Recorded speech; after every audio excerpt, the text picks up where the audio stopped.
नमस्कार, news nation देख रहे हैं आप और मैं हूं आपके साथ अदिति शाह। महाराष्ट्र में स्पष्ट बहुमत मिलने के बाद भी महायुति अभी तक मुख्यमंत्री पद का चेहरा तय नहीं कर पाई है। इस बीच बीजेपी प्रदेश अध्यक्ष चंद्रशेखर बावनकुले ने एक्स पर जानकारी दी है कि शपथ ग्रहण समारोह 5 दिसंबर को होगा। दिल्ली में हुई बैठक में मुख्यमंत्री पद के लिए देवेंद्र फडणवीस के नाम को हरी झंडी दे दी गई है, लेकिन आलाकमान की ओर से अभी तक किसी नाम की घोषणा नहीं की गई है। ऐसी संभावना है कि दिल्ली से आलाकमान एक बार फिर महाराष्ट्र में चौंकाने वाली रणनीति अपनाएंगे। मीडिया रिपोर्ट्स के मुताबिक नई सरकार में सीएम और 2 डिप्टी सीएम के साथ 43 मंत्री शामिल होंगे। इनमें बीजेपी को 20 से 23, शिंदे गुट को 11 और अजीत गुट को 9 मंत्री पद मिलने की संभावना है।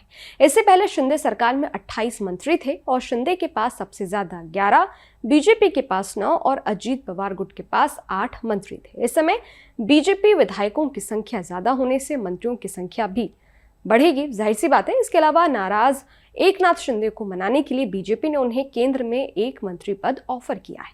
उनके बेटे श्रीकांत या पार्टी के किसी वरिष्ठ नेता को मोदी कैबिनेट में जगह मिल सकती है। इसके अलावा चर्चा इस बात पर भी है कि अजीत गुट की मोदी कैबिनेट में एक सीट खाली है, प्रफुल्ल पटेल मंत्री बन सकते हैं।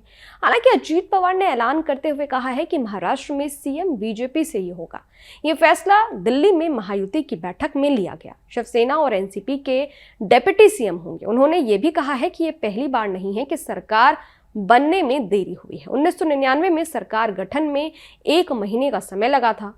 उधर बीजेपी के एक वरिष्ठ नेता ने बताया है कि संघ से हरी झंडी मिलने के बाद सीएम पद के लिए देवेंद्र फडणवीस का नाम फाइनल कर दिया गया है। इस बीच बीजेपी विधायक दल की बैठक भी 2 दिन आगे बढ़ गई है।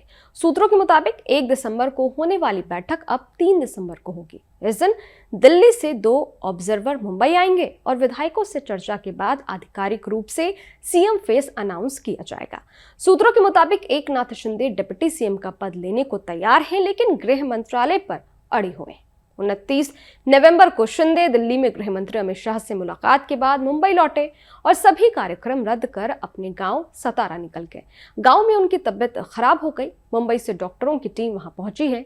शिंदे सरकार में डिप्टी सीएम देवेंद्र फडणवीस के पास ही गृह मंत्रालय था। वो इस मंत्रालय को छोड़ना नहीं चाहते हैं। वही शिंदे गुट का तर्क है कि अगर डिप्टी सीएम का पद हमें मिल रहा है तो गृह मंत्रालय भी हमें ही मिलना चाहिए। शाह के साथ बैठक में भी इसका हल नहीं निकल पाया है। पहले गृह मंत्रालय देवेंद्र फडणवीस के पास था, जैसा कि आपको बताया। अब माना जा रहा है कि इस विवाद के चलते शाह की बैठक में कैबिनेट गठन पर कोई समाधान नहीं निकल सका है। एक्सपर्ट्स भी मानते हैं कि बीजेपी गृह मंत्री का पद कभी हाथ से नहीं जाने देगी।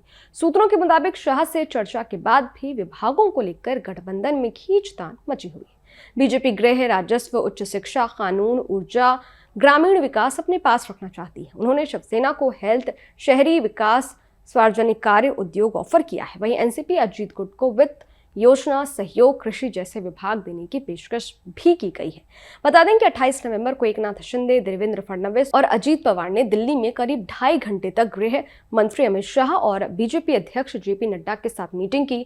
शिंदे ने आधे घंटे तक अमित शाह से अकेले मुलाकात की। हाईकमान ने शिंदे को डिप्टी सीएम या केंद्र में मंत्री पद का ऑफर किया है। दिल्ली और मुंबई के राजनीतिक हलकों में इस बात की चर्चा है कि महाराष्ट्र बीजेपी अध्यक्ष का वीडियो पोस्ट एकनाथ शिंदे के लिए ये एक साफ मैसेज है कि वो मुंबई आए और फडणवीस सरकार का हिस्सा बनने के लिए सहमत हो।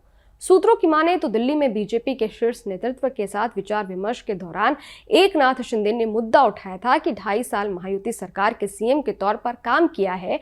ऐसे में वो डिप्टी सीएम बनकर नई सरकार में शामिल होने को लेकर सहज महसूस नहीं कर रहे। अब देखने वाली बात यह होगी कि क्या एकनाथ शिंदे 5 दिसंबर को मुख्यमंत्री के शपथ ग्रहण में शामिल होते हैं या नहीं, या फिर बीजेपी उनके बिना ही शपथ ग्रहण कर लेगी। आपको क्या लगता है? कमेंट बॉक्स में जरूर बताइएगा।